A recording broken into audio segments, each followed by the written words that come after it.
নেতৃত্বের ভোট, আপনিও তো তরুণ দেখতে পাচ্ছি। আপনার ভোট, আপনি এই তরুণ প্রজন্মের নেতৃত্বেই কাকে বাংলাদেশে আগামী দিন প্রধানমন্ত্রী হিসেবে দেখতে চাচ্ছেন? তারেক রহমানকে দেখতে চাই।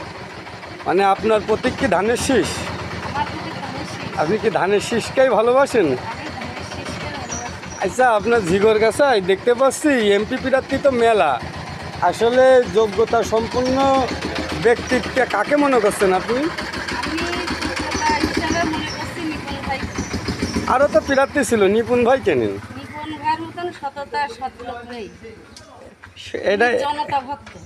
আচ্ছা আচ্ছা আচ্ছা আচ্ছা, তা তো আরও তো প্রার্থী ছিল ঝিগরগাছা উপজেলা বিএনপির, এদিকে সভাপতি ছিল, আরও আছে এখানে পুরনো। আমার দৃষ্টিতে নিপুণ ভাই ভালো।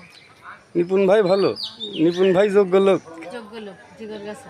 আচ্ছা আচ্ছা আচ্ছা, ধানের শিশির প্রতীক তাকেই দিলে ভালো হয়। আগামী দিন সেই সংসদ সদস্য হোক আপনারা চান? আমরা চাই। আসলে কি ঝিগরগাছা বাসীর সে কি নয়নের মণি?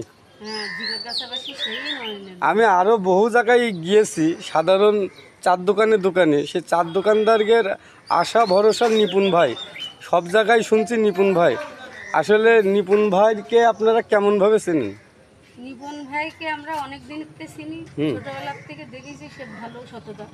সবার পাশে দাঁড়ায়, আমি অনেক জায়গায় যে শুনেছি। তার কাছে একটা লোক গেলে সে ভালোভাবে তার কথাগুলো শুনে তার সহযোগিতা করে। আলহামদুলিল্লাহ, আপনার মনের আশা পূর্ণ হোক, দোয়া করি আপনার জন্য। ভালো থাকেন। আসসালামু আলাইকুম।